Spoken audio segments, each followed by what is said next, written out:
What's up, YouTube? What is going on? Hey, check this out before we get started. I don't even know if the Good Times tune. I'm in the Philippines, y'all. I did a song while I'm here. I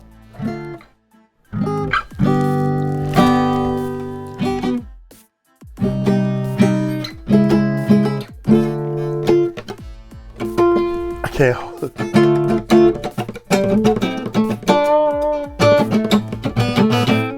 Anyway, I call myself trying to show y'all I can play.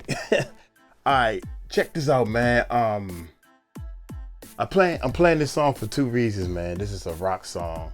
Uncle Mike did a rock song, man, to let y'all know I'm versatile. I'm letting you know that we got some skills over here. We ain't just playing around. The Music Recording Network. We got some real producer skills, not just making beats. Real production skills.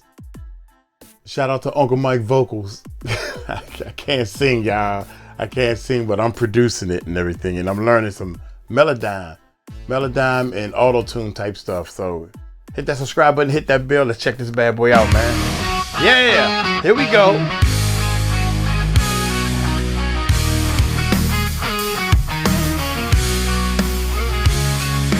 I've been watching you from a distance, girl. You light up my world, but you don't even know. Every time you pass by, my heart starts to twirl. Words get stuck in my throat. It's hard to let it show. I'm bringing myself to say all the things I've been hiding away. I'm supposed to be acting like I'm playing. Hey, to let you know, I will give you anything you want in this whole wide world, just to see you smile, just to be your guy. We'll give you anything you want in this whole wide world. You're the one I need. Please believe in me, girl.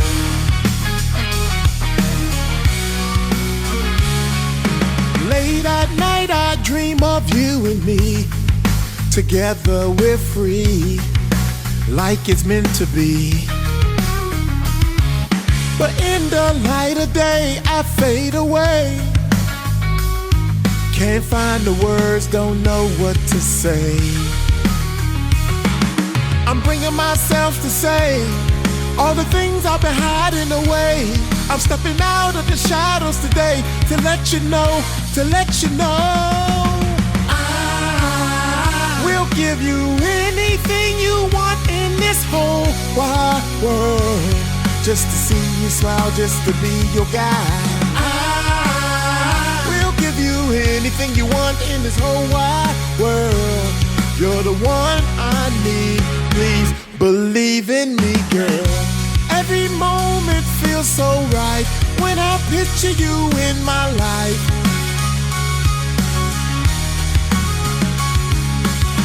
I'll be your shelter from the storm, keep you safe and keep you warm.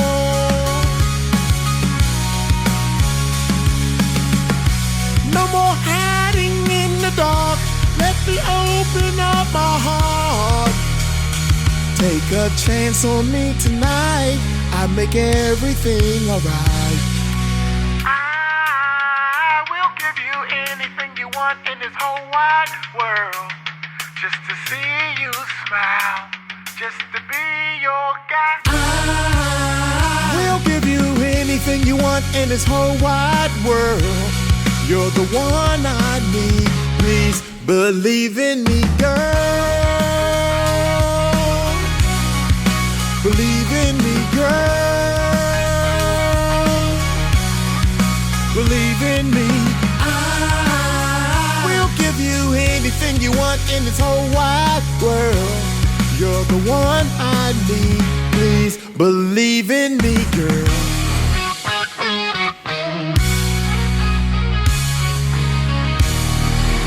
Yeah, baby, yeah. Yeah, that's my version of a rock song. Yeah, that's Uncle Mike's rock song. Yeah, that's gonna be on the second album, y'all. We know we're near finished. I gotta redo the vocals. I can't sing, man. I can't sing. Uh, we'll give you anything you want. Anyway, hey, check this out, man. Let me I'm gonna set this over here. That's my prop. Hey, y'all, I bought. You know you're a good person. I bought the guitars for my brothers-in-law in the Philippines, and he went in there and grabbed the most expensive guitar in the store, right? Yeah. Not that one. That's the second one we bought, and he was playing it and really liking it and everything, and I was like, what the heck? You only live once. This dude would never ever, even if he saved up the money to buy that guitar, man, he would not buy that guitar. He wasn't gonna buy that guitar. So he said, no, I would pick a cheaper one, because we always want to buy cheap. Somebody buy you something. I said, man, whatever, man. Let's just buy the one he want. I said, you want that one, don't you? So we bought that guitar, which was I think it was the most expensive guitar in the in the thing. All right. Anyway, check this out, man. Check this out. I got a Surviving Umar Johnson Part 6. This is Umar's nephew, Robert, is actually sharing some information, man. I don't know what it is. I'm just going. I gotta adjust my cameras back again. I gotta adjust the cameras, y'all. Hey, y'all, it's hard doing this. This ain't no joke, man. This ain't no joke doing this. So, boom. How about this? While we going, I adjust the cameras, because this joint is over 2 hours long, and I don't know when he gonna talk about what you call him. Then I got a little Charleston White clip. Should we start off with the Charleston White clip? Thank y'all, man. Thank y'all so much for checking out the channel and everything. Let's start off with this, and then if it get boring, we'll hit you with the Charleston White joint. God damn, hit that subscribe button, hit that bell. Let's check it out. Here we go. Welcome, everyone. Thank you so much for tuning on in to this very special live stream with a very special guest. I'm going to call this the most requested interview. As many of you guys know, I've been having people come on to speak about their experiences with Umar Johnson. We've had a woman come forth, actually quite a few women come forth already. We've also had a brother come forth. This was maybe, I want to say about 5 days ago, to tell his story. It was actually his wife used to date Umar. So he was talking about some of her experiences. I've had other women that have come on to speak about Umar, including Lene. I'm trying to get her back on for tomorrow. And then also have an interview coming up on Monday with another special guest. But this guest here today, I have to say that in addition to the brother being courageous, that for him to do what he's doing is definitely needs to be acknowledged. So I want to make sure everyone inside the Cookie Crush chat, let's make sure that we're respectful of this brother, that we're encouraging of this brother, because what he's doing here, I think it's a very important piece to this whole Umar Johnson saga. And without any further ado, I'd like to bring on our brother, Robert McKenzie. How's it going, brother? Hey, thank you, good brother Leon. Definitely appreciate you having me. Peace, love, blessings, kings and queens. Definitely appreciate y'all being a part of this call as well. Yeah, thank you so much, brother. Can you tell us a little bit about yourself? Right, my name, obviously Robert McKenzie. I'm 29 years old, based out of Lincoln, Philadelphia, PA. I am the nephew of Dr. Umar Johnson. So if you do see his first book, The Holocaust of Black Boys, in a eulogy, he have his nephew and niece, Quinshea and Robert. I am Robert. That is me. I literally been, I would say, raised by Umar, but more so placed in certain situations that allow me to become the man that I am today because of Umar. But he definitely wasn't as I got older, wasn't as involved in my life. But more so pertaining to like my grandma. Umar had full authority of my grandma and everything like that. Me and my family been going on some quests trying to see how my grandma is doing and things like that. But just to give you a little brief background about myself, like I said, I'm from Philadelphia. I went to Afrocentric schools my whole life. I went to the only Afrocentric schools ever in America because of Dr. Umar. I went to the same college as Dr. Umar at Millersville University because of Dr. Umar. The schools that I went to because Dr. Umar was the psychologist of the schools that I went to.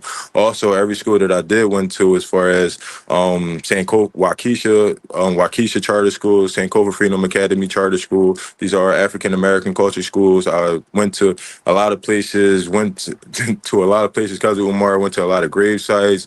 Frederick Douglass is my fifth greatest uncle. I'm my fifth great uncle. I know the Nguzo Saba. I know how to talk Kiswahili. I know how to pour libations.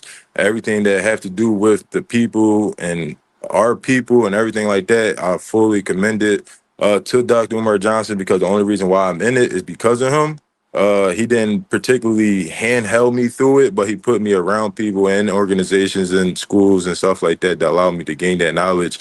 And honestly, and to my family, I am the next upcoming Umar, but like the one that didn't kind of go rogue in certain situations. But yeah, Yeah, that's a little bit about deep in myself. that. Yeah. So what are some of your interests? Right. So right now, so I sit on a lot of boards. I'm the vice president of marketing at A&R and vice president of marketing at A&R for a briefcase group. So I did a lot of things in Philadelphia as well. Like for example, I had Charlie Mack come out and do a speech for the youth in Philadelphia that during the COVID that was not able to do prom. So I had about 250 kids that was on virtual Zooms like this celebrating their prom. Did it with City Councilman Isaiah Thomas, Charlie Mack, Sarah off of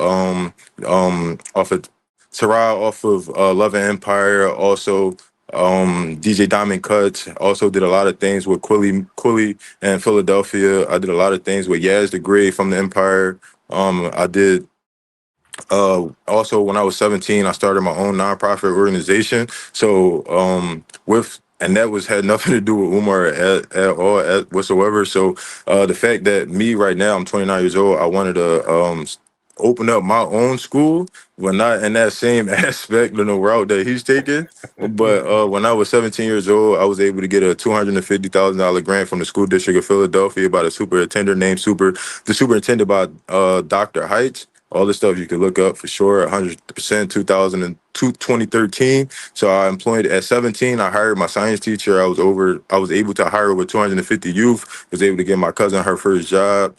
I was able to create a curriculum that allows America to understand why during 2013, when a lot of people know a lot of schools in rural areas was closing, such down as Baltimore, Philly, Chicago, and I had a curriculum and a program that allows youth to run the curriculum and run the education component that they want to learn and also implement in their everyday life. So I have a curriculum that is funded by the school district of Philadelphia, $250,000 grant that I don't have to pay back at 17. I'm 29 now, so that's 12 years of me doing that and being able to do that straight out of high school. And this is just because of the school that Umar did put me in, allows me to gain that knowledge and to be able to exert my intelligence in that field and put me around mentors that allow me to get around the right people to do so. But he wasn't the person that like obviously held my hand or walked me through it. I had to learn it on my own, do it on my own and things like that. And I did reach out and let him know like, hey, these are things that I'm doing and stuff like that. And it was just like, yeah, keep doing what you're doing, stuff like that.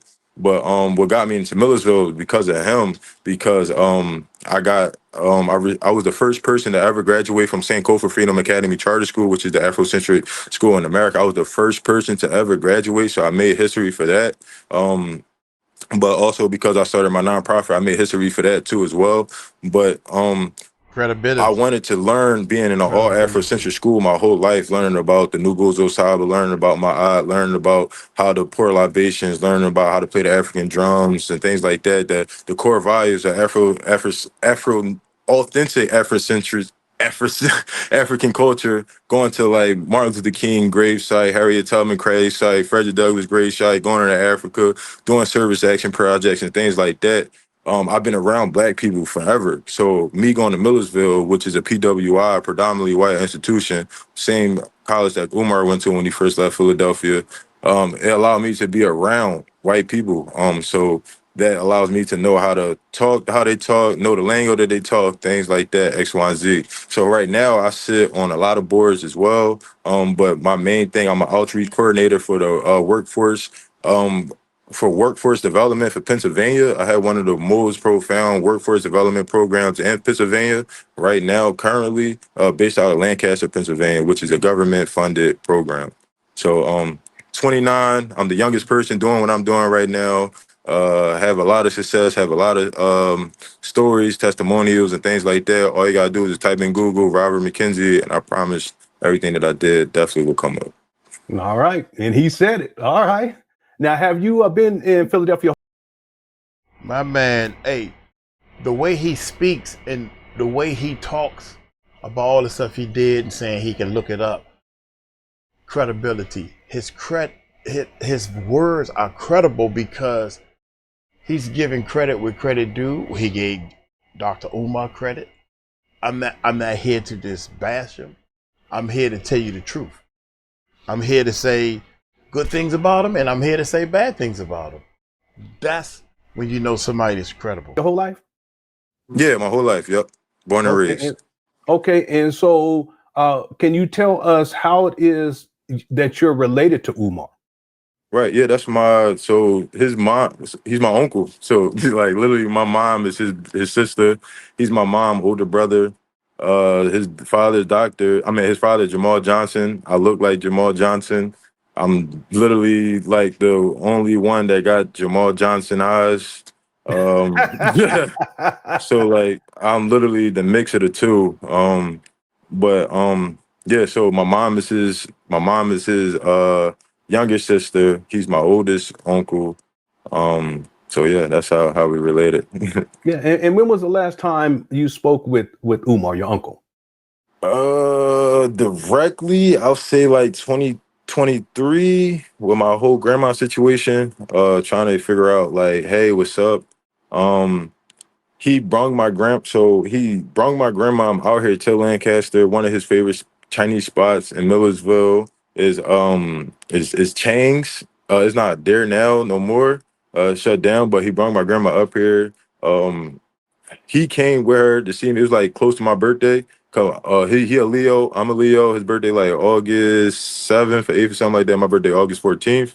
And then my other uncle, which is his brother, his birthday is like August 2nd. So we have about like a lot of males in our family is Leos. But so that's that's the last time I had the face-to-face interaction with him. He was with my grandma. He did bring her up and things like that. She wasn't the same as herself per se, but my grandma do have MS though. So she definitely have MS. It's not dementia. It might carried over dementia over time, but she is legally diagnosed with MS. Legally. Yeah, for sure. And that's why she have that ramp in her house. Cause when you have MS, your body tends to not have the same abilities or the strength to carry itself the same way. So like that handicap wheelchair accessible her whole house is wheelchair accessible because of MS, not dementia. Dementia don't have nothing to do with your accessibilities at all. But so she definitely have MS and her whole house is that. But so he was her caretaker for that. I'll say that was like 2022 when he brought her up to Lancaster, PA, for her to come and have lunch with us and things like that. Like I said, Umar definitely loved to have his lunch, so that was definitely what the situation was. And she wasn't herself. Well, she was herself, but not fully herself because MS tends you to like forget and things like that.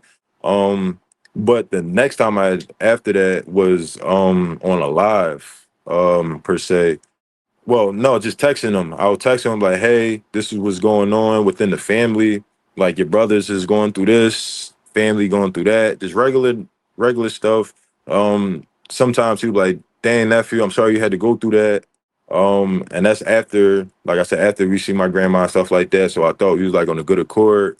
And then later down the line, I'll say like 2023, that's when my uncles, which is his brothers, and my aunts, which is his sisters, was like, hey, yeah, we trying to see our mom and things like that. So, and I was the only person at that time in the family that had direct connection to him, because obviously like him to feature me, because he see me as his next kin too as well. But the thing with him that kinda um look at me sideways a little bit is that I didn't graduate college. Like I dropped out of Millersville. So Mm. like it kind of like I guess rubbed him the wrong way. And he thought that in some situations I probably was gonna derail to something else, but it definitely didn't happen. And I have a brother too as well. We Irish twins, which means we 10 months apart. Okay. And he went to jail for life for murder type Mm. situation. So we are we went to the same. Umar put us same as much. Umar was involved in my life the same way he was involved in his. So like he put us in. He handpicked the schools he wanted us to go to. My brother took a different route. I just stuck to the same route. But so after that, so people would hit me up like, hey, can you just reach out to Umar saying like, hey, we just want to see our mom, X, Y, Z, things like that. I start noticing like he didn't want to entertain those conversations. So Mm. one time he went live, and I just literally he went live, and he was in Philadelphia at the time, and I was in Philly at the time, and I was just like, hey, like I've been trying to reach out to you, the family reaching out to me, trying to see what's up with my grandma. And this is what Umar, I know he's gonna hate when he see this, but is me my my siblings. So I have one brother and two sisters. And we call my grandma Barbara Shoemake, which is my grandma name. We call her Goon Goon. Okay. Goon Goon. Goon. He used to make fun because we called her that since we was born because we didn't know how to say grandma. So we Hmm. said Goon Goon. And as growing up, he was like, yeah, I don't know how y'all gave her that nickname. Like, that is just crazy. Goon goon, goon goon. Like just how he talk and stuff like that. So when we say that, he know it specifically what kids is coming from within the family. So like I'm asking him like, hey, what's up with Goon Goon? And he like, nothing. So when he went live and I was like, hey, Uncle Umar. I always say Uncle Umar because I always give respect every time. Every time. Always Uncle Umar. Hey, what's up, Uncle Umar? What's up with Gungun? Never said nothing in the live, never replied in the live, nothing. I go back to his page, like at the end of the live, I couldn't find his page no more. He blocked you. He blocked me. Right. So in my head, I'm like, so you blocked me for asking about my grandma now. So now this is kind of strange now, because now I didn't do nothing. Like I know, and what the lady was saying prior to, like, yeah, Umar said don't say nothing about like family and stuff like that. They can't come, which is a reason why though. Like it was things that she was saying that like was loopholes that made it like she kind of told on herself in a lot of situations in that a lot. Like if you know somebody grandma, well, she not gonna think grandma, but if you know somebody mom is doing bad, which is what she said, brothers and sisters, and you know she's living in a trifling environment, why wouldn't the brothers and sisters try to reach out or try to pop up? That's just common sense. You know she's living in a bad situation. Naturally, you're gonna be like, okay, like she said, where's the family? But he told you don't interact with the family. So you're keeping her in this nasty, toxic environment. And the family is reaching out, but you're obeying Umar orders. I see what you're saying. Hmm. So you are playing devil's advocate. So like, do you want her to get out of it or you want her to stay in it? Either way, you don't want to do either one would make you accomplish. You just want to, my name Bennett, I'm not in it, but you ain't doing nothing but hurting my grandma in the end. So even if you don't want to reach out to the family, reach out to the agent community, the elderly agent of politics or whatever, so they can get involved and say like, okay, this is not sanitary, this is not this is not that, X, Y, and Z. And that's why I was like, hey, I called like there's at the screen door of my grandma's house is ripped down. I ripped it down because it's a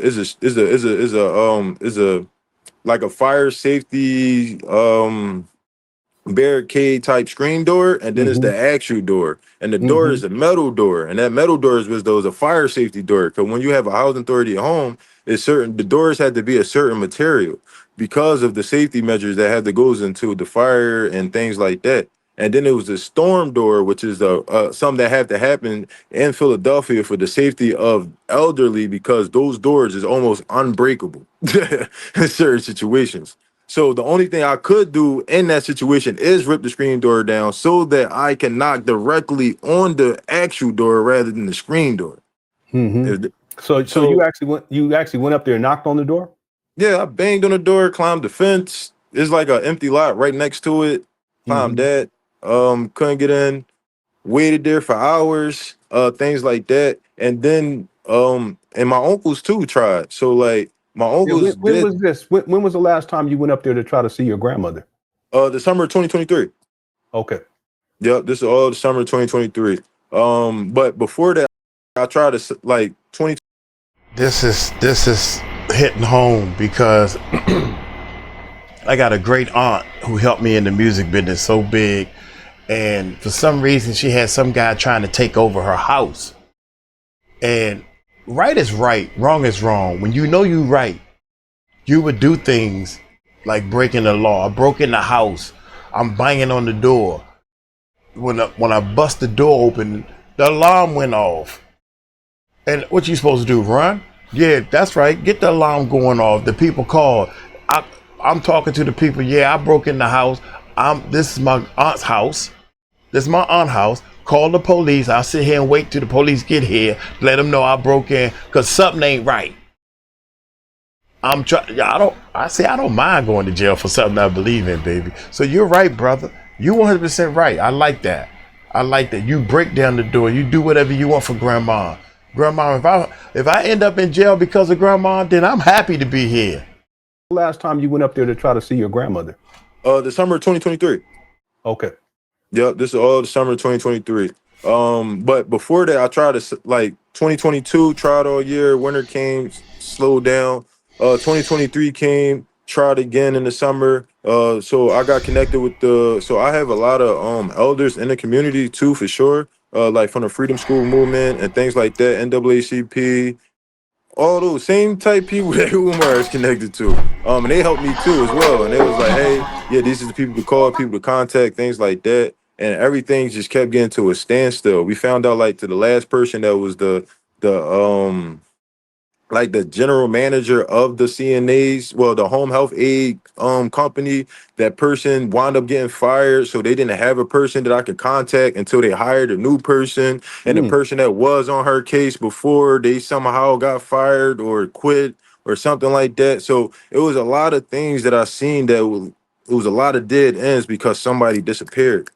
Yeah. So Or when you say someone the people who are on her case, because you did mention that you did call the authorities to try to have your right. So can you talk about that? When did you do that, and what was the outcome? right. So yeah, this is all summer 2023. The agent, the elderly, I can't remember the name exactly. It's like the agent and elderly, the people that do the self checks, so that Mm-hmm. technically legally we can't just call cops and just be like, hey, go check on this person. You had to call the agent of the elderly, and you call them, file a complaint, tell them that, hey, my grandma have MS. I just concerned none of the family heard from her for a while. My aunt, which is Umar's You older sister, Umar do you have Child Protective Service and you have Adult Protective Service. I didn't even know it was a such thing as an Adult Protective Service. I didn't even know that until I started dealing with this thing with my aunt. The Bama tried to take her house. How you gonna steal a house? God dang, y'all! Are you serious? They tried to steal my aunt's house. Oh hell to the no! I ain't standing for that. I told everybody. I told the police, my family. I told the guy who was trying to take the house.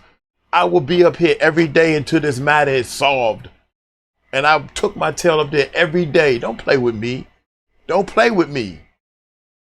Dr. Umar, don't play with me. I ain't got time.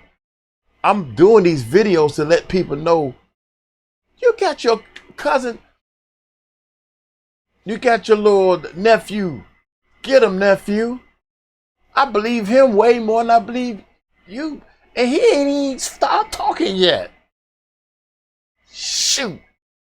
Y'all, we need to wake up. You need to find some funnels of people who got some real street smarts. So you all would know if this person legit or not. Because first of all, you gotta be honest with yourself and let yourself know that you don't have no street smarts. You don't have what Uncle Mike got. Stop acting like you know streets. Stop acting like you can read people and you can't. Stop it. That's the first way of making sure you don't get suckered. I have an older sister. She confirmed and stuff like that. So I had all the family confirmed the fact that they did not talk to her, which is about 10, 15 of us. So they did go out and check, but they not allowed to break in, obviously. So they knocked on the door, things like that, seeing who's there. The home health aide was there, and it was that. And I'm not gonna say it was her per se, because I don't know. But if she was there during the summer of 2023, it was definitely her who turned them away and said that she was fine and everything was good, because they can't literally go into the house. And Umar he had rights over my grandma, and this is how it really all started too. Because what happened was my family had Umar, so my grandma had a like a second husband outside of Jamal, Yes. right? So when she got dealt with her second husband outside Jamal, I don't want to drop names because then it might cause extra stuff. But she had a second husband, and he's And the they had one. a son. They had a son, right? Yeah, and they had a son. Yep, and that's my youngest uncle. Right. He's the youngest out of all my uncles. So me and him is really close in age. So I'm 29, he probably like 35, 34. So we very close in age. So we grew up together, literally. So to me, I was with his dad more than my grandpa. Jamal. Yeah, more than Jamal, because Jamal he was in my life, but like sporadically per se. My youngest uncle dad was more in my life because he lived with my grandma. So I he see. was there every day. So like I was a grandma's boy. Like I go to the thrift store with my grandma. I pick our favorite numbers out. I go to the scratch off. She let me scratch her scratch offs off. Bless you. Yeah. Thank you. Yeah. So like this is personal. Like as far as like my grandma go, everything outside of that, hey, that man gotta take that out with a lie in my eye. But so like I knew her personally. Like, I was the grandson that like picked her clothes out for her to buy, or she buy clothes for me that she felt like I would look good in and stuff like that. So like we had a very, very, very, very strong connection. But so I was over their house all the time, every day. So I was connect, and then her second husband worked at my elementary school, which is John Marshall. So he worked in my elementary school as special ed. But Umar and the family didn't really like that because Man, it's I hate to keep stopping it, man, but I gotta say something, man. He's talking about bonds that you can't relate to. See, my aunt, I said I was coming up there every day to this matter solved because I knew she couldn't. She was afraid of this guy. She was afraid of him. I seen her attitude change. And I'm like, Auntie, this is me. Wait a minute.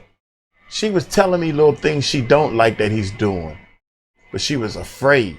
And I'm trying to let you know, my aunt got me major deals. It wasn't no major record deal. It ain't made me no millions of dollars. But I got on the radio because of my aunt. My aunt was on the radio. I got big church deals, concerts, and different things because of my great aunt. And I'm going to turn my back on that. Hell to the no. Hell to the no, man. You stand up and you let these people know that they can't defend for themselves. It's time for Uncle Mike to fight. Sometimes it's time to fight. It says that in the Bible. There is a time to fight. And you best believe I'm on the front row when it's time to fight. I am pissed at this dude. I am pissed off at this dude. Call yourself a doctor. Talking all this good stuff for black folks. Got people donating all this money to you. I am so mad, man. He haven't even started talking yet. It's been, oh my God, man. It's like they felt like he wasn't doing my grandma right. Like he wasn't like the man that they felt like he should have been for her. How dare you? How dare you have a family member that even think you doing something wrong? Fuck is wrong with y'all? Not one. They over there sending the people after them. The man, Leonard done already showed how the house looked.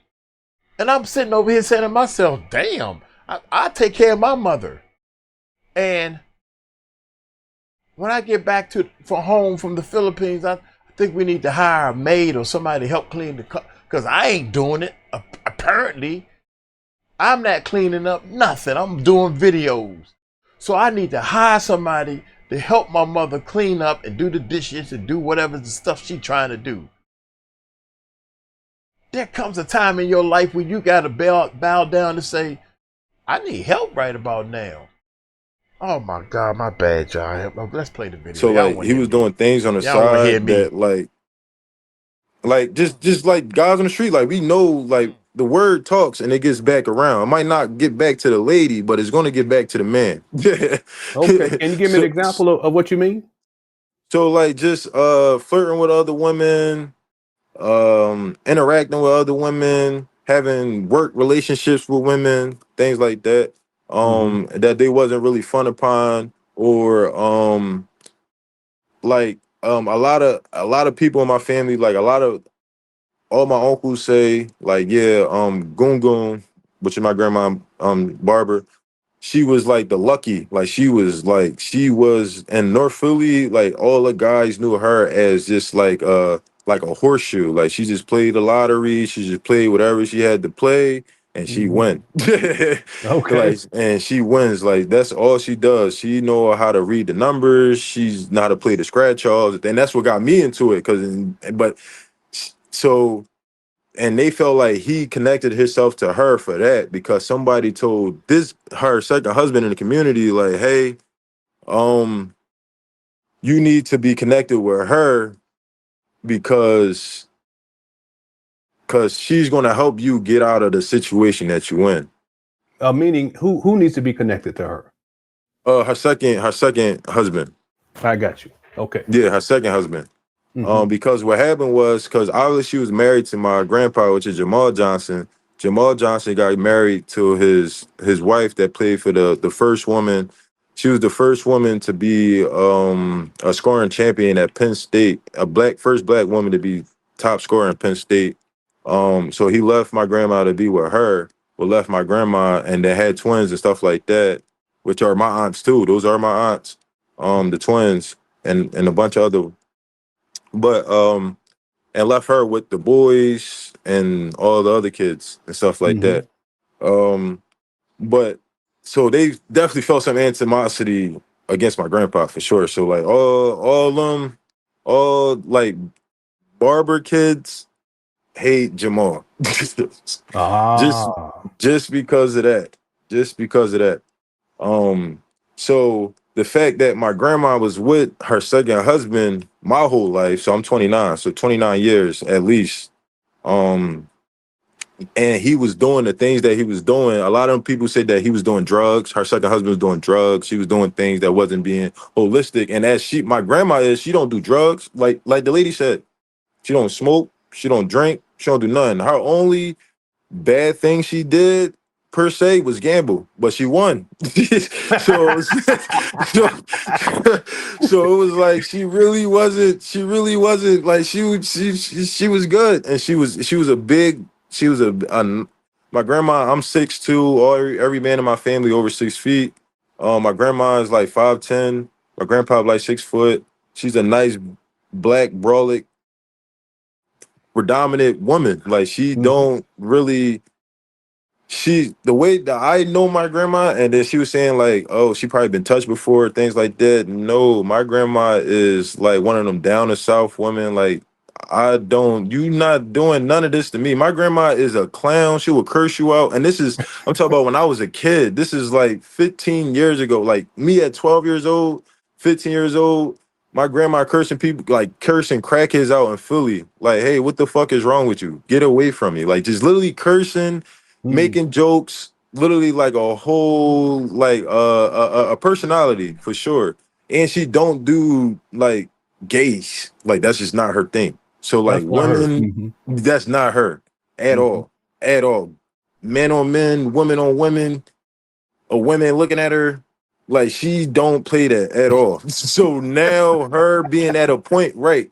And we used to walk down, me and my grandma used to walk, oh my God, for hours, 2, 3, 4 hours, going to different thrift stores, going to different lottery spots, different mainly thrift stores. Our main thing was thrift stores. So we used to go to different thrift stores and walk for hours. So for her to be able to do that, and now she's at a point where though she got to rely on somebody else to do that, Mm. she's not with it at all. She hated. She liked the casinos. Same thing she was saying. She loved the casinos. She loved the casinos, and she's not a person that go in the casino and spend big money. She on the penny machine. Mm-hmm. Okay. She playing the slots on the penny machines, and she's not drinking. She's not smoking. She's just there for the music, the entertainment with her cousin, which is my great cousin or whatever. And things like that. So that's what made Umar in some situations resentful against his dad because how he left his mom. But what made Umar more authoritative over his mom is because once she was diagnosed with MS, the family found out the second husband wasn't taking care of her the way he should, and Mm-hmm. he was worrying about things that he shouldn't, as far as like other women per se. I don't know. That's what they said. So Umar felt like the family was letting that go on and not doing nothing. But at the end of the day, my grandma was still doing whatever she wants. She don't care. She's F him. That's how she that's how she operate. F him. I'm with the family. I'm going to the casinos. I'm going to the beach. I'm living my life. Like I don't care what he's doing. I'ma still do me. But she wasn't like out here doing like entertaining other men or anything like that. She wasn't on that at all. She was more so worrying about the family and her own entertainment and enjoying her life. And her main thing was fish. My grandma loved fish. Like I'm talking about, you go in her house, she got like 6 fish tanks, big fish, ugliest fish you will ever see. But there was her babies. Mm-hmm. But she fish was her thing. So that's what she really, really, really cared about. But the fact that she got diagnosed with MS, and when Umar found out, he felt that a lot of people didn't stick up for her the way that she should. And then there was some courts cases going on to get the rights of my grandma to be Mm-hmm. Power of attorney. power of attorney. Mm-hmm. It was only 2 people that was supposed to show up. It always go to the oldest first. The oldest is Umar's sister, which is his oldest sister. She did not show up because I ain't gonna see why she didn't show up. That She would should have be showed up. would that be Jamal's first child? No.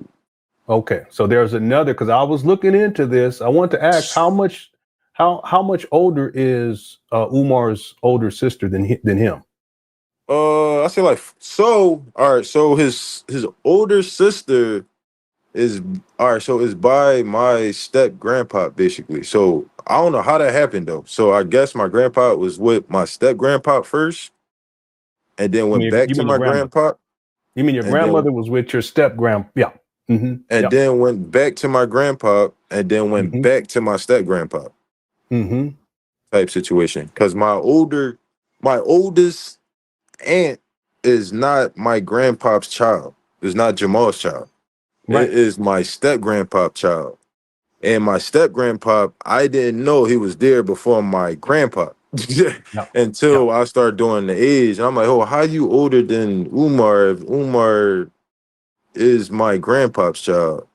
But yeah, so she was with him at some point in time before my grandpa, I guess. Mm-hmm. But no. So first she met my grandpa first, though. My grandpa did tell me the story. He met her first. And then my grandpa got ventured off or whatever. And then my step grandpa came in and got her Mm-hmm. pregnant. And then my grandpa came back from like the army on You some, talking about Jamal? Mm-hmm. yeah, Jamal came back on like No eggs. some stuff or whatever. And I'm gonna keep it honest. Jamal told me out of his own mouth. He was like, listen, man, he was like, she was a quick fling. Like he said, listen, just like old guys, just like everything, like it was just like I didn't think it was gonna turn out to that. And it just turned out to more. So like I guess my step grandpa had her first, and then my grandpa Jamal came back from the army or everything, like just on a delay. He wasn't completely out from the army. Yeah, I He came understand. back, met my grandma, thought it was gonna be a quick fling. She got pregnant, and then he had to lock in type situation. But then he Yeah. left back out Yeah, to the the timeline army. that you're the timeline that you're mentioning is a little bit different than what my research shows. And I could be wrong in my research, but I go based upon what Jamal has stated, and then there's an article that was written about him, and based upon that in the timeline, he was with your grandmother prior to actually going into the military. Okay, now that's based upon what the article says, but as Right. of right now, I'm going to go with what you say, okay, because you're a family member. So basically, what you're saying is that your grandmother was dealing with Jamal for a while, but then your I'm sorry, go ahead. What were you going Right. to say? So that part, I don't know how they had my oldest aunt first. Like, I don't know how my step grandpa got to my grandmom before Jamal. Okay, I see what you're saying. So, like, I found out that my aunt, which is Umar's, I always thought Umar was the oldest. Yeah, a lot of people did. But Right. when you hear Umar talk, he'll say, "I'm the oldest son." He's the oldest son. Right. Yeah. And then his sister, who's the oldest, because he got a younger sister, which is my mom, but his older sister they don't have the same dad. Right. And that's where I'm like, so where did that come? Because they never talk about my step grandpa and my grandmom. None of my family never talk about how they first intertwined type situation. They always say like, yeah, she was there first, and then that part get blurry. That part Yeah. get blurry. So Yeah. if Jamal said that, it's definitely facts. If Jamal said Yeah. that, though, Do you know how old your stepdad is? my step grandpa, It'll be your step grandfather. yeah, no, I don't at all, honestly. Okay. Yeah, I wasn't trying to. He was like he worked in my schools and stuff like that, but I wasn't. I knew he wasn't like my grandpa, so I wasn't really trying to like get him to know that much. I wasn't trying to get him to get to know him that much, but I was around him enough to know about him. Like Okay. as far as like him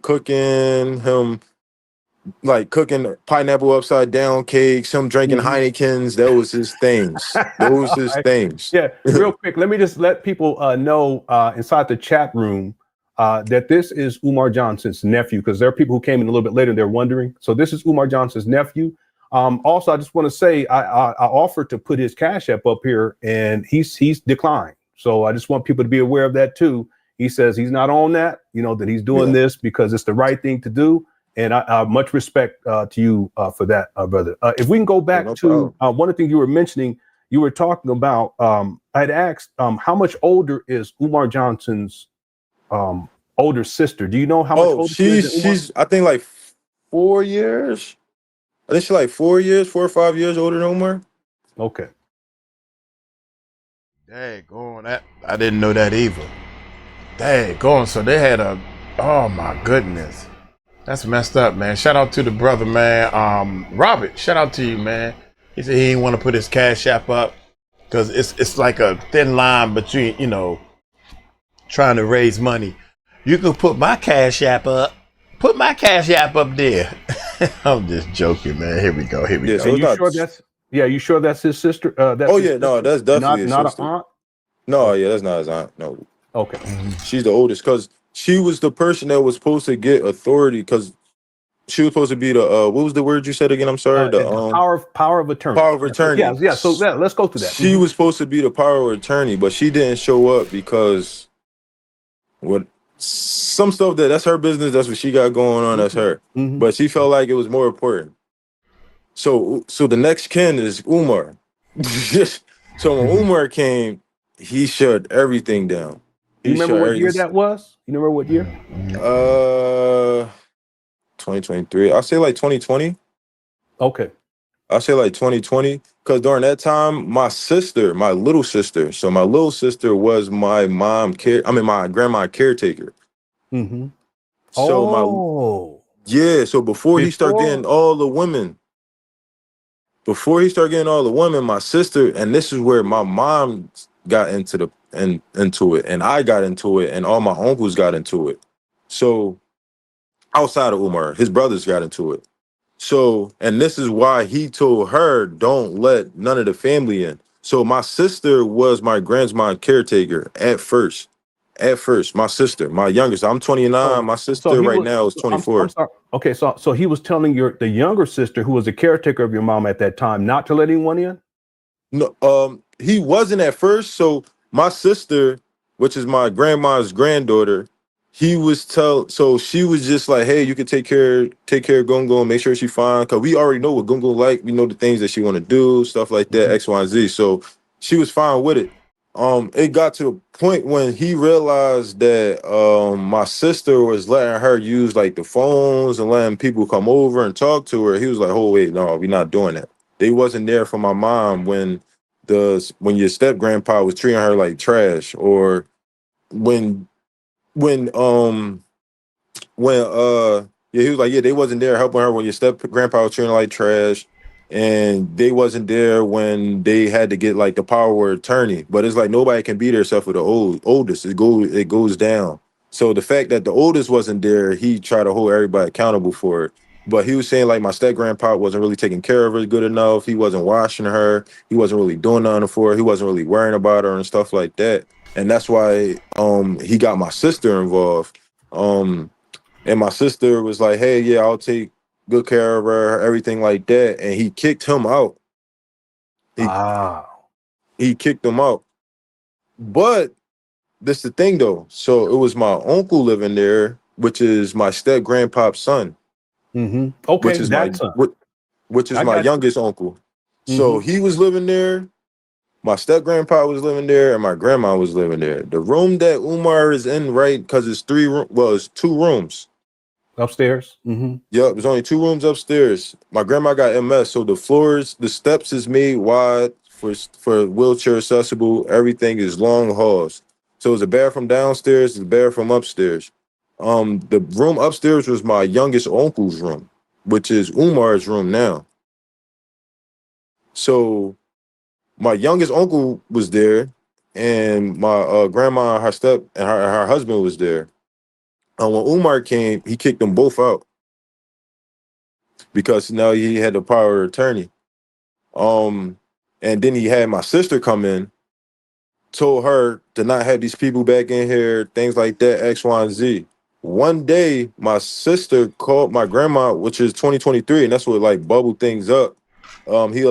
She let my grandma use the phone, and she called me, and she was like, and my grandma, my mom's side of my family, like Umar and them, they call me like Robbie. So she called me. She was like, Robbie, like, I know you're doing a lot. You're doing this. You're doing your thing. But like, I know you're gonna come save me. Like, I know you're going to come save me. I know he's the devil. And then the thing that I knew when the lady that was protecting Umar, because she said Umar is the devil. She said that. She made one comment and said he's the devil. That man's evil. She got that from my grandma. He she So always she always calling that the big black man, the evil man, the devil. wait, well, hold on. You talking about Umar? She called Umar that? Yeah, she called Umar the devil all the time. Well, not all the time, but recently. But it is a lot of reasons why she do that though. Because one, obviously, I wouldn't say because she's doing bad things to her particularly, but like the lady said before, that my grandma is a Christian woman. Like she don't do that Afrocentric stuff at all. Like she is pro-black, but once you start talking about like the Nguzo Saba, Yeah. Ma'at, the or Kiswahili, the yeah, Kahar. but Yeah, probably she's also though the rituals and the sacrifices and the ephod stuff. She's probably not comfortable with that stuff. yeah, she's definitely not comfortable with none of that. She ain't Mm. doing none of that. She's not with none of that at all. At all, at all. And she always say, like, yeah, he got all these women here, he's fucking these women. And in my mind, I was like, at that time, I was like, Umar, nah, he probably doing all that crazy stuff, like with the spirituality stuff, but like as far as the women, I never seen him with a woman Mm. ever, my whole life, ever, Mm. ever. Like his daughter Nina, Nisa. I was with her. Like Umar used to live behind us in Frankfurt, on Suller Street. So it should be like a house that's connected, and he used to bring his daughter there all the time. So like we used to like chill, take us out to different places and things like that. And then she just disappeared. But so my grandma, what she's not with all that African stuff at all. It don't matter what it is. You can come in with a dashiki. Mm-hmm. She's not with it Because at she's all. Christian, correct? She's Yeah, Christian, she's right? a devoted Christian, but she did convert to Islam because of my grandpa, and I Right. only know that because she told me that. And but Mm-hmm. she wasn't really. That's really not her thing, though. That wasn't really. She just did it out of love, but she still resonate herself as a Christian woman for sure. It's Mm-hmm. church all the time. Go to church. I went to church with her. Went to church trips, everything like that. And that's way after my grandpa. While she was still with my step grandpa. Like everything was always church with her. I never seen her garbed up, never, none of that. But she'll tell you in a heartbeat, she know Islam. Like she Mm-hmm. know how to Mm-hmm. speak it, do things like that. But she never will resonate or identify herself as such. Let me go back. You said that she called you, right? Yep, And that your grandmother called you, and your younger sister was the one that gave her the phone to call you. yep, And when she called you, not only did she refer to Umar as the devil, but that she expected you to save her. What do you mean by yep. save her? Yeah, that was a juicy part, and he kind of flew past that part. I don't know why you flew past that part. Now he's still. That's a good question. I'll say like as far as saving goes, um, as far as like get her out that situation, get her into a better situation, and just like my family overall, because like just like my dad's side of my family, my mom's side of my family, because Umar is my mom's side of my family. Um, they like even in Philadelphia as a whole, like like I said, I did a lot of stuff with city council, things like that. A lot of people know me in Philadelphia as Umar Nephew. So like I always have that stigma in certain situations, but like I always resonate myself with helping people, saving people, and things like that, and that's what I do. So from me, my perception of it is that she know that everything that I'm doing right now, I'm gonna make sure that I take care of her, get her out of any situation, every situation as possible. Obviously, I don't got $1 million, but if I do and get it, I would definitely make sure her life is a lot better. Like I said, when I was growing up, I was always with my grandma. None of my siblings, none of my cousins, none of her grandkids wanted to be with her except for me all the time. Every time. I ain't want to be with my friends, any of that. I would be like, hey, what time? When Gungu's coming over? I would call her like she my friend. Like, you coming over this weekend? Like, so like she already know like anything that I want to do and everything that I did want to do, I'm gonna try to do it with her. And I think she looked at me in that type of situation too. Like at certain point in time, we was definitely like best friends. So, like I spent Mm-hmm. summers with her. Like like in middle school when school is out, I'm at my grandma's house all summer. So like I felt like she was saying in that aspect of saying like, yeah, we're gonna do those things that make us happy together. Yeah. Go to the thrift stores, go scratching off, doing scratch offs and I knew things you was like gonna say that. that. Right. Mhm. So Yeah. I was figuring like that's what she wanna do. That's the thing she loved to do. And that's what she was that's why I categorize the saving as her doing Yeah. the things that she used to doing, things that she loved. Because Mm-hmm. when she was there, she wasn't able to do nothing. That's what my sister was telling me too. Like, she not allowed to leave the house. My grandma was never the person to stay in the house ever. Hey, Because what do one, you mean not allowed? But you mean Umar wouldn't allow her to leave the house? yeah, Umar wouldn't let her leave the house at all. At all, at all. at all, at all. And then this is a housing authority house that is It's handicapped, Section 8. which Yeah, Section 8. It's right, Section 8. Mm-hmm. which means there are windows in certain ways and aspects that that is made for a reason. So like sunlight don't come in there that much. Mm-hmm. Mm-hmm. So like she in a house when she used to being out moving freely, walking for hours to now she just homebound doing nothing. And now she can't even change herself. Like somebody telling her to change. Like she's not used to that at all, at all, at all. And my grandma is technically for like when I tell people my grandma, like my grandma only probably like 60, almost 60, like is 60. So like she's young, like people like people parents is that age. Like my grandpa, he is very young. This man still walk miles, miles, miles. He walks city to city, Yeah, state you to talking about state. Jamal. Yeah, Jamal. Yeah, He, Jamal walks he, city to city, state to he's in, state. yeah, he in better shape than I am. Real talk. Me too. And he twice my age. I'm like, yo, you gotta relax. So like them two together, they had like they had some genetics that Yeah. created children that is Mhm. out of this world for sure.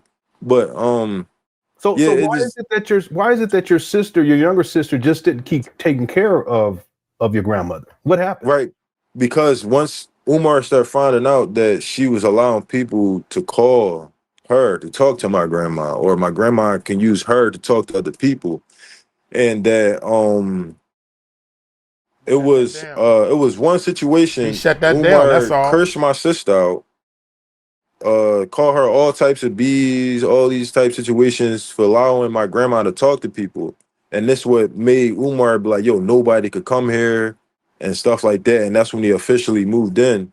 And that's when he was about to fight all his siblings. Ah, So he cursed my sister out. Did all that. She called my mom. My mom called all the family, and the family like, hey, why you cursing her out? One, she's your youngest niece. She your niece. Two, she's only doing what her grandma want her to do. So yeah. like she at this time my sister only like 22, 20, Mhm. 20 yeah, 21, 22. Um so she's not doing nothing wrong, and for you to curse her out and treat her like that is not right. So they pulled up same place that they at now, confront him, things like that, trying to fight him, everything like so. The whole family pulled up trying to fight him and stuff like that. He didn't want to come out. Well, actually, they did fight. He definitely did fight. He fought. He fought like two of my uncles at that time. He fought his youngest His brother. brother. His brother. Yeah, his brothers. Yep. Yep. So he fought Mhm. two of his brothers. The situation got diffused. I wasn't there, so I don't know exactly what happened, but I know Mhm. that he definitely did fought. And then that was like the last straw for Umar right there. And When that's was when he that? was like, Yeah. Do you that remember when was that was? that was I'll say that was 2022. That was like a year before I started doing all the extra calls and stuff like that. Because I didn't know, because this time I'm still in Lancaster, so I'm not in Philly. I live in Lancaster, PA. Mhm. So I'm doing my thing out here or whatever, and that's when my family telling me X, Y, and Z, and I'm like, all right, the situation should be diffused, and this is before he had full rights of my grandma. And then once he got full rights, so I'm like, yeah, that's his family beef. After that, he still came and see me with my grandma. Okay. So like that's why I was like, we in good standing, and I can still be that loophole to get my grandma to talk to everybody. That's how I thought about it. Like, hey, Yeah. Bless you. Bless you for that. yeah. So I'm gonna still get everybody to still talk to her, things like that. I don't know what happened, how it happened, where it happened. At the end of the day, I'm still worried about my grandma, and I still know that she is family oriented. So if he never told me she can't interact with family, because that wouldn't have made sense to me at all. Mhm. So like I still had that in my front mind. But yes. So once that happened, that was the final say so. And then that's I met with him one time. And then I found out later that all that happened. And then I told my family, like, wow, I didn't know that happened. He just came up here to Millersville to visit me with Gungun or whatever, X, Y, and Z, blah, blah, blah, blah. And then that's when I start reaching out to him more.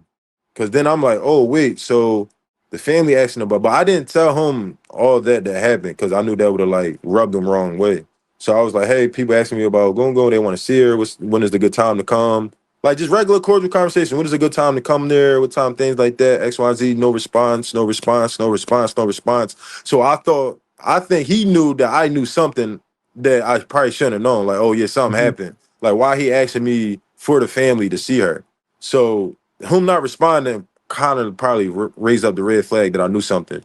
So when he went live, I start commenting on his live. I'm verified on Instagram and things like that. So like I get straight on his, like my stuff pops up instantly. So he don't respond to none of it. I can see him looking at the comments like Yeah. this, and then it ends, and then the live ends, and then I go back, and then I'm like, oh, I'm blocked. So I Big giveaway. Body language, man. That's police rely on body language so much, y'all. It is the number one sign to let you know what is right and what is wrong. What come out your mouth is bullshit. Where my man at? Bullshit is bullshit. I ain't got him up, y'all. I ain't got him up. That's my bad, y'all. I ain't got him up. But yeah. A bullshit? A bullshit? A bullshit. A bullshit. That's my cousin. That's my little cousin right there. But the body language, man. When you try to deceive somebody, the body language does not help you. You start reading the signs of the body language. You start learning this through kids. All you got to do is watch your kids when they lie. Let them lie to you. Let them, and then you know they lied. Now you're learning. Let them lie while you learn their body language, and let them get deeper. Learn how to get them deeper into these lies. Then pounce on them. Here we go, y'all. Here we go. That's crazy, man. This is crazy. He said, him looking at the comments. He I'm looking at the verified on Instagram and things like that. So like I get straight on his, like my stuff pops up instantly. So he don't respond to none of it. I can see him looking at the comments like Yeah. this, and then it ends, and then the live ends, and then I go back, and then I'm like, oh, I'm blocked. So I started a whole campaign in 2023 of the summer of 2023 was Where's Barber Shoemate? A hashtag Where's Barber Shoemate. You go on Instagram right now and type in hashtag Where Barber Shoemate. I started that whole thing. So then that's when he really like just cut me off completely, and then my family started reaching out to me and was like, hey, Umar is not messing with nobody, things like that, X, Y, and Z, blah, blah, blah, blah. But the thing is, what really messed it up, it was that my grandma, which is my grandma's mom, my great, and this would put the icing on the cake for my family. My grandma's mom came to visit my grandma. Rest in My peace. Yup, my great grandma came to meet to just check on her daughter to see how she's doing because nobody heard from her. Literally, and like in the summertime, 2023, 2022. 2022. Yeah, Yeah. 2022, and was knocking on the doors, stayed outside in the summer, like boiling heat. She's like 70, almost 80, trying to see her daughter. Would not let her in. And then she passed away. Yeah. And that was the last time she was able to see her daughter, and he did not let her in. And that's what like burnt my family, put Damn. my family in rage, put them in rage. Like, hey, she tried to see her daughter. And then he went and spoke at my great grandma's funeral. Is that when he had the tuxedo? Yeah. And then he spoke, but that's the thing. But that's the shoemake shot, though. That was the shoemake shot. And then a lot of people was like, yeah, the shoemakes, they sold out because Umar is this big thing and all this and all that. And they think it was gonna make something else come out of it.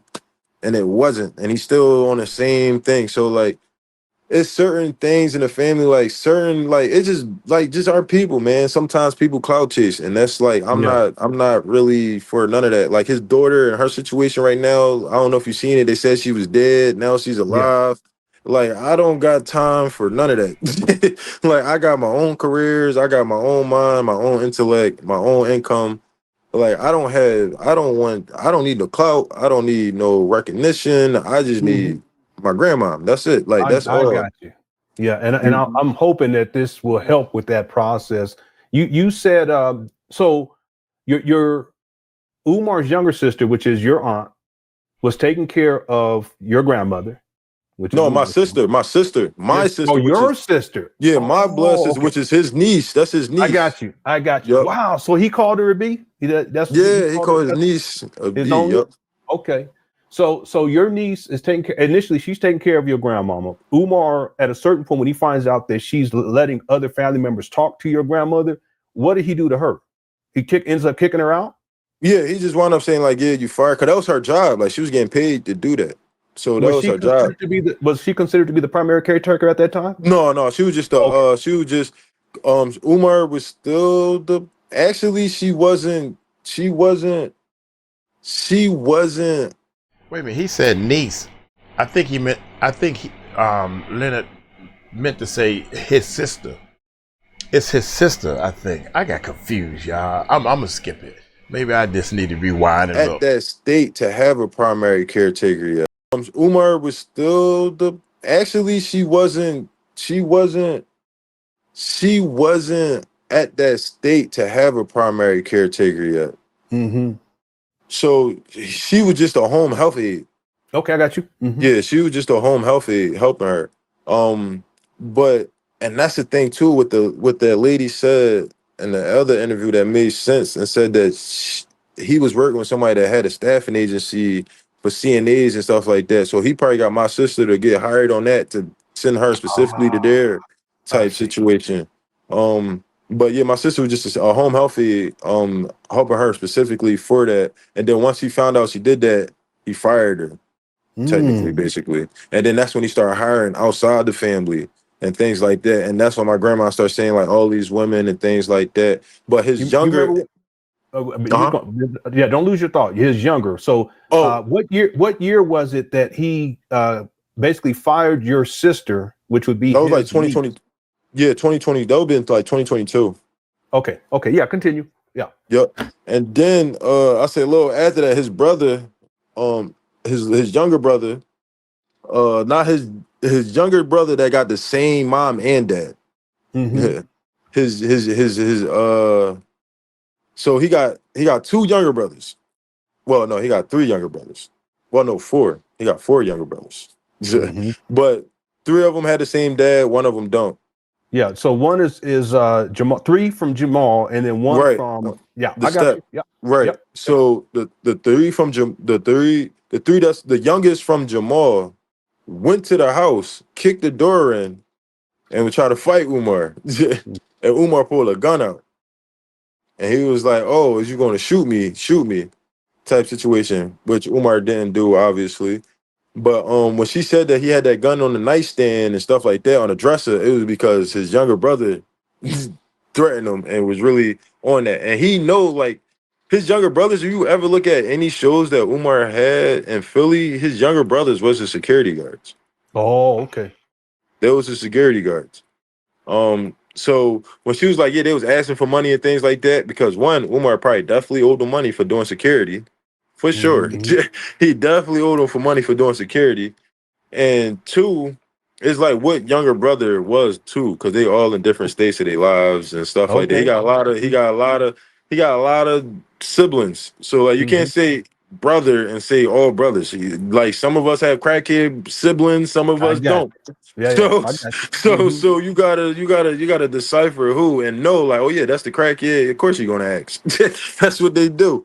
But like it just, they all not the same, and everybody's not on the same type time. So like I can tell, and I watched their whole interview yesterday, like, cause somebody sent it to me and they was like, oh yeah, like this is the lady that was watching your grandma the whole time. I was like, whoa, that is asinine.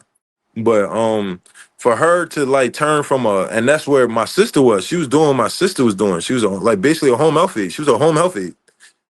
And then you turn from a home health aide to a project developer program. Like you start helping them with events. How you go from home health aide to event planner? That means y'all had some type of ties and something outside my grandma. You wasn't fully worried about my grandma, because now you were helping this man travel the world and get exposure. And while my grandma is there not getting exposed for what she needs to. So you're talking about your sister who was taking care of your grandmama? No, I'm talking about Leanna, whatever the lady you're talking about Lene. Yeah. Lene.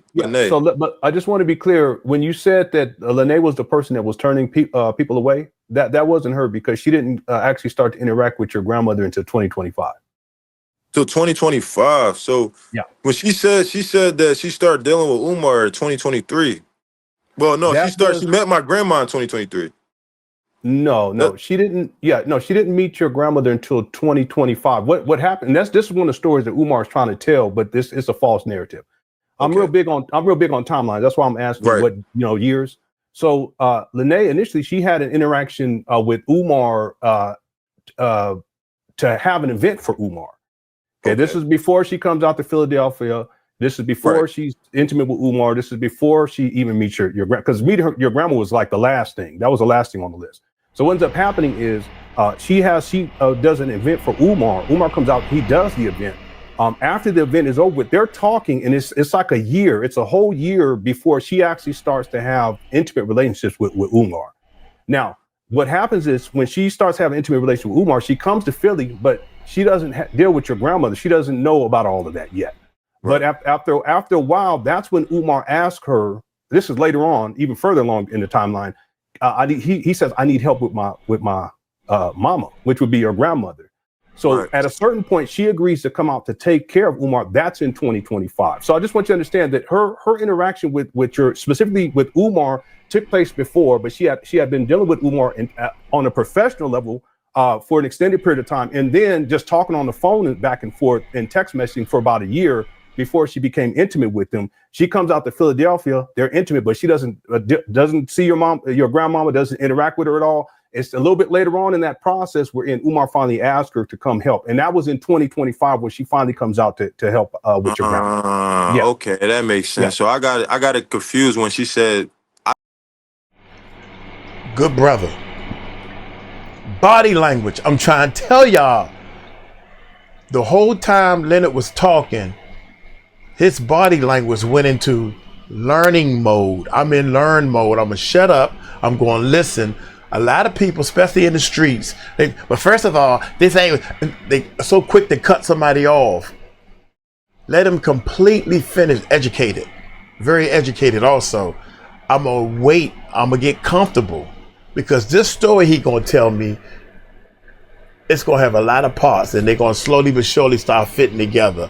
I am going to listen to this man speak. Body language says it all. He repositioned himself also, man. I don't even know what he was talking about. Because I'm watching his body language. I don't even know what he said. I ain't worried about Leonard, because Leonard is on point. Leonard, you on point. Your timeline, you got your stuff together. I can go back and listen again to what you had to say about this timeline. I don't need to hear the timeline because I believe him. He already good credit in my book. But I'm watching this guy. I'm still watching this guy right here, man. And this dude right here is on point. He's on point big time. Which would be your grandmother.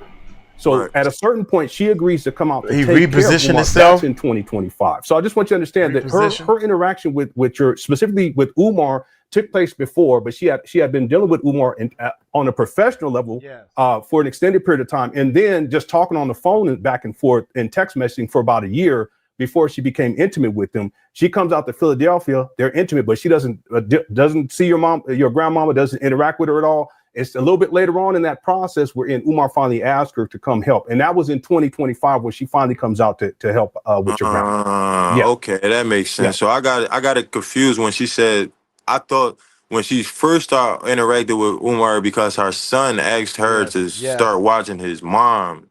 I'm watching his mom, which is my grandmom, in 2023 and stuff like that. No. And back then, it was all business, and then it became intimate. But that she still didn't meet your grandma until later on, after all that, after the intimacy part. Yeah. So just to be clear, when you called, because you said that you had called the organization, basically they come out to check on your grandmama. Right. When you called, she wasn't the one that was there because you said that was in 2023, right? She didn't interact with your grandma until 2025. All right, cool. Yeah. So it wasn't her. So it was the other women that the people was asking her about that she knew. You know how people like,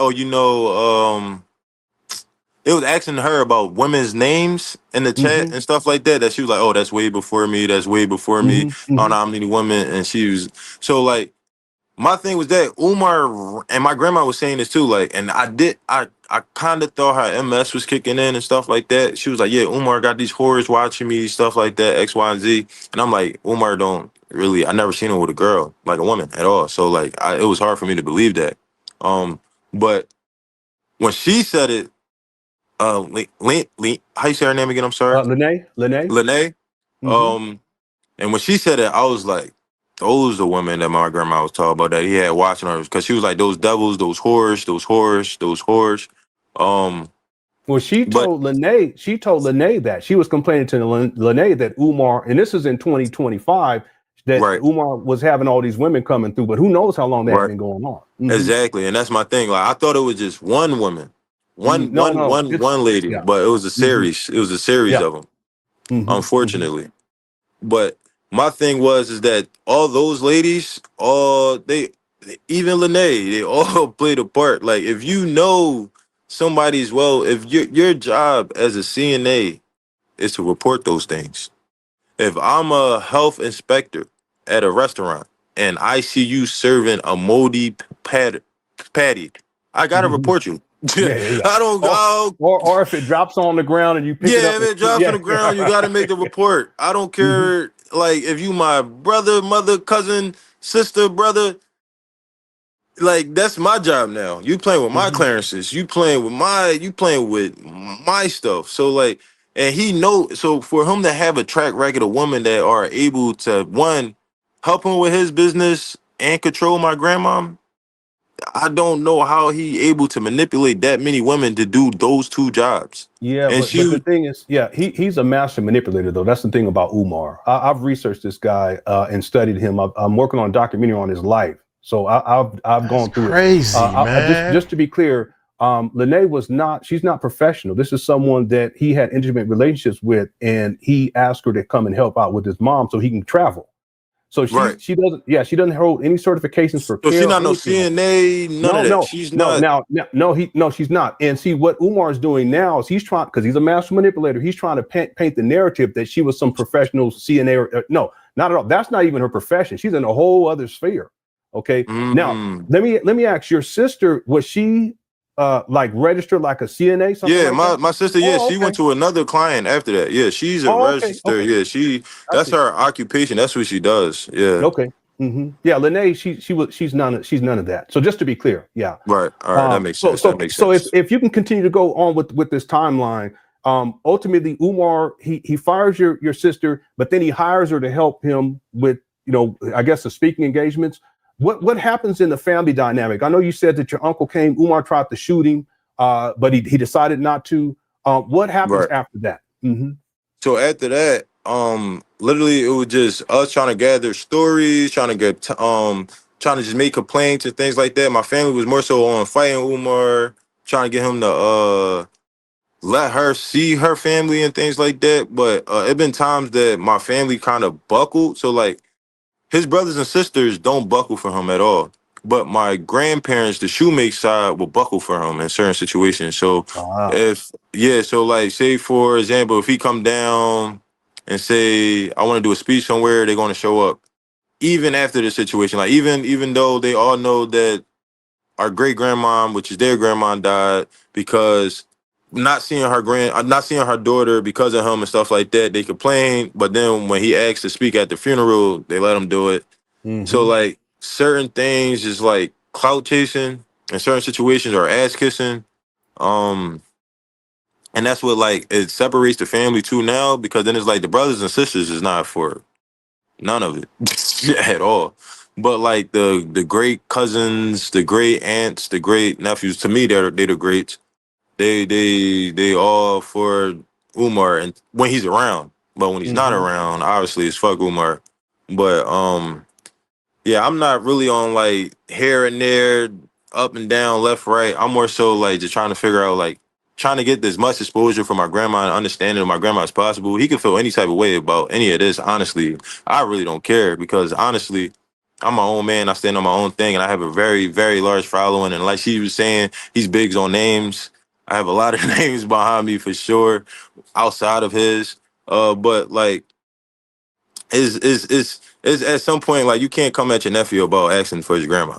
That's all. Yeah.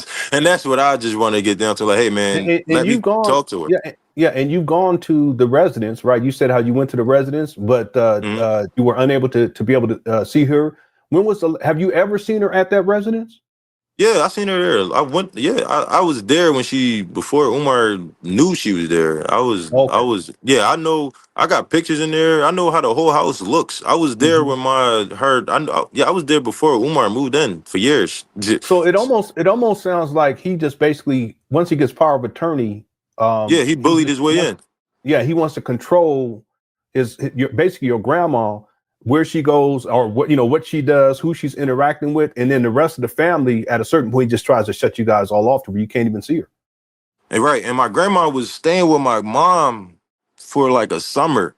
I can't tell you the exact. I say like 2020. I did that 2023. I mean, I did that 2022.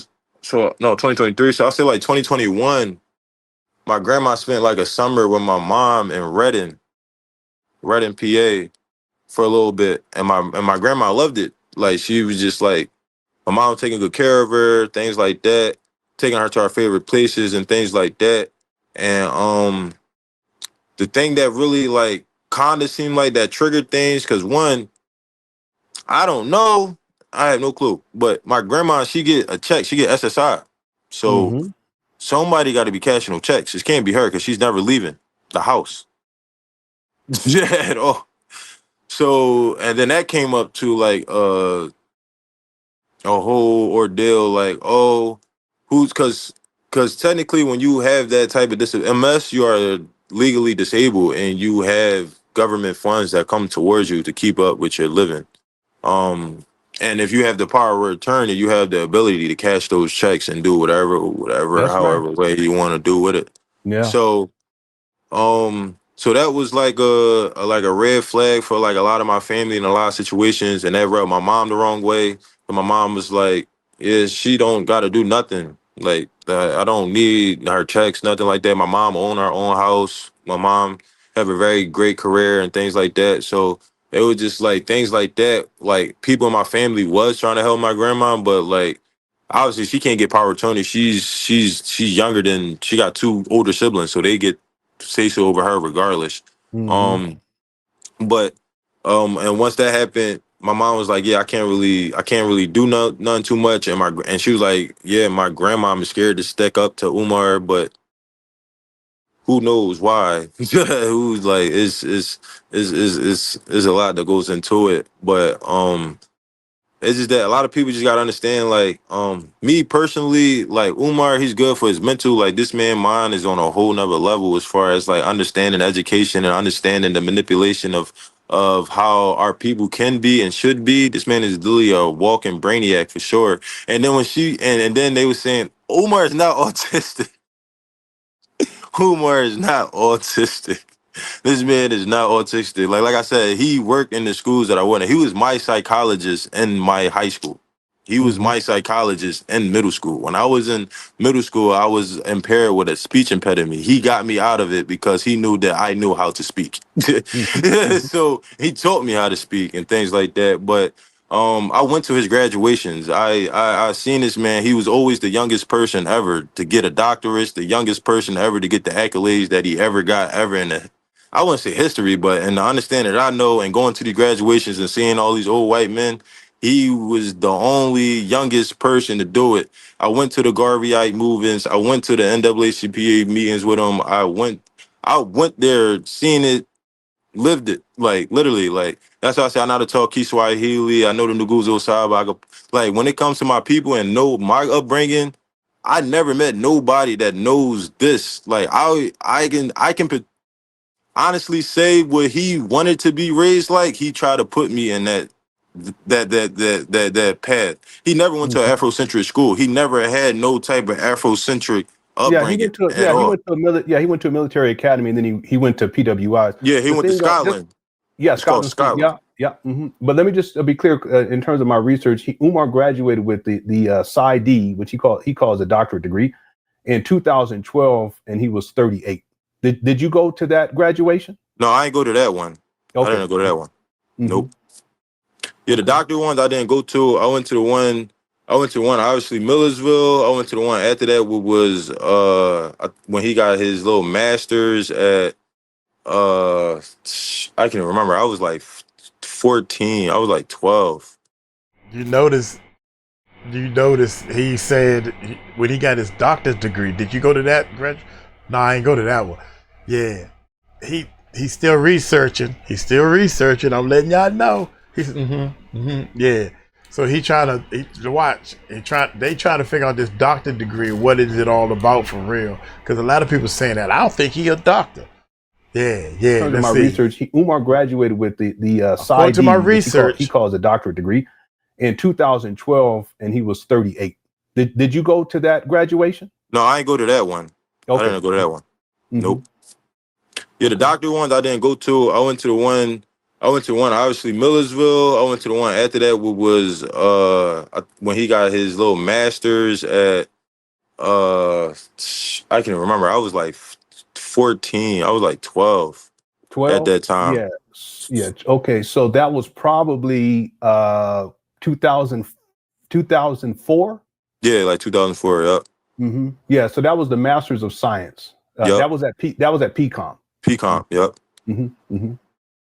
But yeah, even knowing that and going through that, and then the schools that I went to, they was the only schools like that in America. Literally, these was the only Afrocentric schools in America. You could look it up. Waukesha Charter School, Sankofa Freedom Academy Charter School. And he was one of the people that helped start these schools. And he was the principal at a school too, as well. One of the youngest principals. Do you know what school that was and what year? The school that he was the principal of? Yeah. Was it Mass? I can't remember the name exact because a lot of schools got shut down. Well, he actually got fired though, because I have information on that. But I want that makes sense. I don't know the actual. Well, actually, they did send me the school name, but what was the name? I would have to go into my email to look it up. Yeah, are you familiar with Sharon? Sharon. Yeah. Okay. Well, that's just beyond the scope. But do you remember what year he was a principal? Just even if it's an estimate. Right. So he was at my high school in 2009. So I say he was a psychologist there. So I'll say, it had to be before 2009. I'll say probably like, no, it probably was after. So he was a psychologist in my high school at 2009. I believe, I'll say like probably like 07. I'll say like probably like 07 maybe. Okay. Yeah, because he's never indicated where he was a school principal at, where he was a school vice principal at, what year and for how long. What right. My research shows. But he is certified to be a principal. He had the qualification to be a principal. Yeah, and he also was certified as a national school psychologist and as a school psychologist, but he currently holds no certification. Right, because Millersville had the best psychology program in the state of Pennsylvania, and he graduated with the psychology degree from Millersville. So like he probably not, I don't know, certified, but he had that degree from one of the best. He was. Yeah, he was certified, but he hasn't been for the last couple of years. And then he never was licensed. And he talked about that too. My research shows that Umar has not worked consistently since 2011.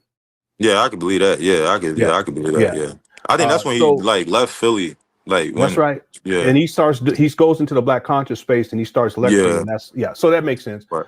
Okay, can we go back to the time? And you good on time? Yeah, I'm good. I'm great. Yeah, Okay. Yep. So if we can go back into the timeline that you're painting here, do you remember when Umar first moved in with your grandmother? What year it was? I'll say it had to be like, it was 2025. It was during COVID. So I'll say like 2019. Yep. Yeah, he got evicted in 2019 from his apartment. Yeah, out of Chestnut Hill. Yeah. Do you know about him getting evicted? I don't know about him being evicted per se, but I know him getting getting locked up for child support and things like that. And locked up? What do you mean locked up? Like he not locked up, but like he did some time. Like they held him for it. Because he held him for like child support. Yeah. So they Yep. So they caught him. But he wound up, I guess he had to pay whatever he paid. He paid it, so he got out. Yeah, so to But be clear, it's not like he went to prison. It's just that because he was back on child support, they got him because he had bench warrants, and he basically had to be in the jail for a while. I get it. Right? yeah, yep, And then he pays it, and they let him out.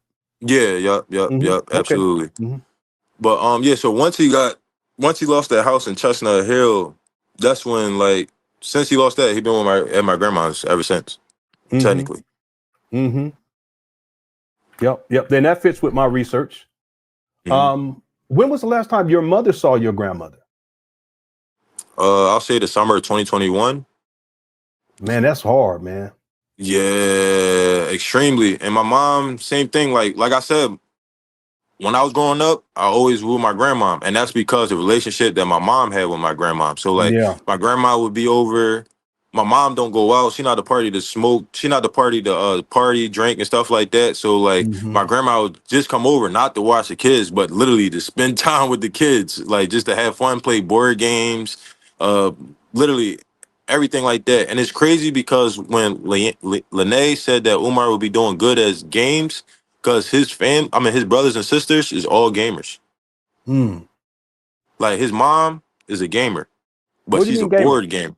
Like, so my mom, she know how to put a whole computer together in about 30 minutes. My mom had one Okay, of I the got top, yeah, like she was like the top scholar. She had 4 ride scholarships to Howard on computer science, on putting computers together. His brother, he's like an ultimate gamer. He know how to put a whole hard drive together. His you. other brother, he know how to do gaming, A like hard top drive? gamers within the Dang. state, stuff like that. So like me myself, I like games. His mom like games. That's gambling, still games. But she was a card. She played cards. She's a card shark. So like the strategic, my family, we run off of understanding strategy and games. Like we understand how to um we like it trees our mind, like reading and things like that. That's why she was saying the autism thing. I'm like, nah, it's not autism. Well, My whole family does that. yeah, no, I get it, but I think that part of the issue with Umar is that if you look at if you go back to Umar, let's say 2005, and I can pull up a video and show you if you want me to, I can do it. And then I'll put, and that's the earliest video I have of Umar on record. And then you look at him now in 2025, something's not right, bro. Yeah, but it's just certain things like 2005. Like I remember during that years, like that's when he started like one of his all black, when he started his first black boy boot camp type situation. It was like Um, this. You're talking about the boy. It was like a boy scout type of thing. yep, I was the Mhm. first kids that's in there. Me and my brother. Okay, We was the all right, first and one of the first that two was in kids. yeah. Okay. That was in North Philly in the church. hmm That was in the church. And that's when he taught us how to tie a tie. Like it was hmm like on on some Boy Scout Brotherhood black type movement. But it's just different. Like people just evolve and do different things, different tactics. Like when they were talking about the hand situation, all my hmm family does that. Like Oh yeah. all like I don't do that, but all his brothers and sisters do that. It's a Okay. stimulation. Like they how they perceive and think about things is way different, and how they like go back to the gaming type situation. They play, and the games that they play, they don't play games like basketball, football. They play strategic war games. No, like, yeah, like mind games. They play civilization. They play I love that strategic. game. Yeah, that's what they play. They play civilization games, hmm command and conquer. They play games that have to do with you need days Yeah, to and win strategy. and Yeah. strategy. So like they're sitting and doing things that have certain points. Like you have to keep your citizens happy. You had to run war. You had to develop and grow resources and things like hmm that. So like their mind works extravagantly on a whole different planet. Even Jamal, like the way that their mind operate and things like that, it's just different. So like just like on a little family history type situation, like Jamal mom, my great grandma, she came off a boat off of Cuba. Like Yep. she's not a native from here at all. She came here when she's hmm probably like 8 years old with a Jamaican, right? So like she didn't have no sense of America whatsoever. And Jamal, he came after that with being one of the first black sergeants Marine sergeants in America. One of the first black. He trained white people how to be Marines, but he was one of the You talking about? first. Yeah, you talking about? He was a drill instructor. A drill instructor in the Marines. Yeah, In the Marines, right? And yeah, that wasn't a title for black people to hold yeah, at all at that especially time, back then. Yep, right? you're right. Yep. So and they brung Islam to Camp Lewin. Camp Lewin is a whole thing right now, and that's a lot of people don't even know about that. Yeah, Camp yeah. Let's Lewin with the not. Yeah, water, but let's not bring just because that's dealing with Jamal. And I know all that right? information, but let's set that aside if you don't mind. Yeah. Right, yeah, that's cool. Yeah. Yeah. Okay, so I just want to get clarity in terms of the timeline that you've been painting. So at this point, you haven't seen your grandmother. You said your sister hasn't even seen her in quite some time. Yeah, since then, since he kicked her out that time. Okay, Yeah, and then you said your mother hasn't seen her since, what did you say, 2021? yeah, like 2021. Yes. Okay, do you know if any other family members have seen your grandmother since Umar moved in? Nope. The most recent time they seen her was Umar bring my grandma out for funerals. So Mm-hmm. he brought her out for my great grandma Betty Johnson funeral, and he brought her out for my grandmom's sister, who just died, funeral too as well. So that was the only two times. Okay. And she just passed away probably like 4 months ago, and that's when Who he brought did? my grandma out for that. Yeah. Oh, yeah. I know. Yeah. This is. It's sad to say, man, that I have actually went through all the stuff he's talking about. We had somebody holding my aunt hostage.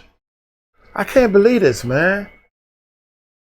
This goes on more than what you think it does, y'all. That's the only thing I'm saying, because I can't believe that. The part I can't believe is not what I did and what the dude that's holding people hostage. The rest of my family, the rest of the loved ones sat there and was like, oh, he's not gonna let her go. One of my cousins was having a wedding. He was getting married. Family stuff. I said, what about Aunt Maggie? Aunt Maggie? He ain't gonna let her go. And that's all, you just gonna sit there and so you're done. Oh my God, man. This slavery thing, man, is over with. So anybody is being held against their will on anything, period, I got a problem with. An aunt, right? Yup.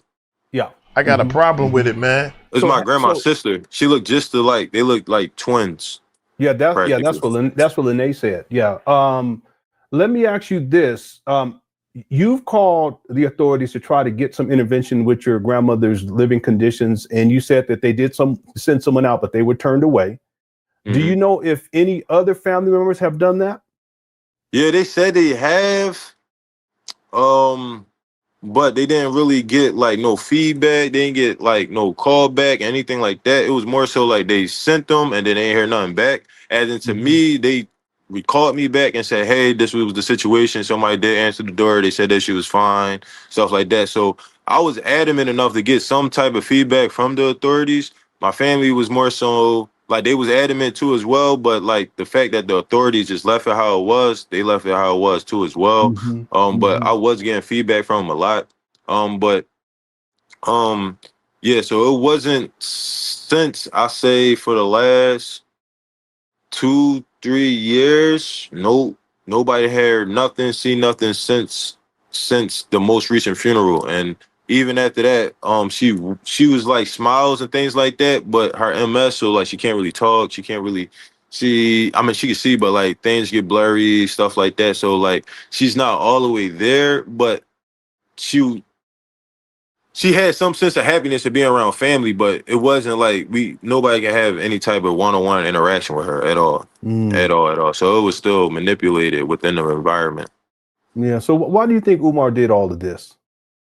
One, because he felt like people neglected his mom, because allowing her to be with a man that he felt like wasn't the right man for her.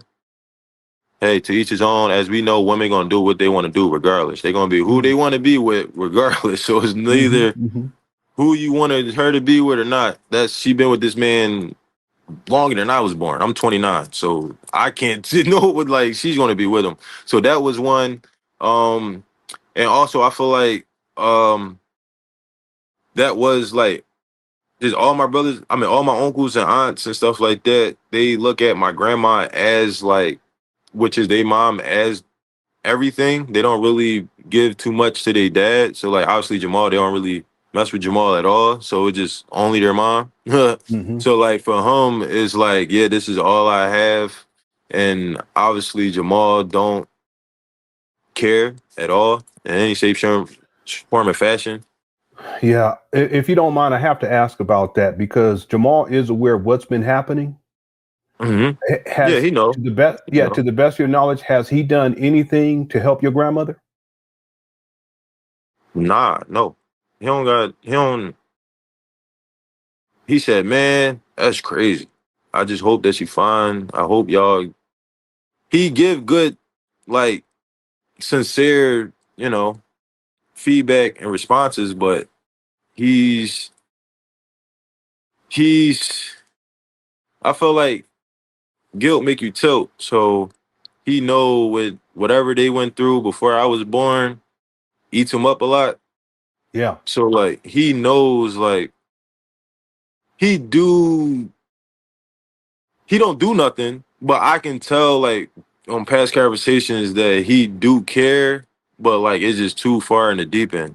So like Mm. it's nothing that he can really do. And if he do try to do it, it's gonna open up a whole can of worms that he don't Yeah. want to open. And it's gonna hurt even more. So Yeah. Yeah. I understand what you're saying. yeah, so like he'll say things to me like show his concern, like him asking is enough for me.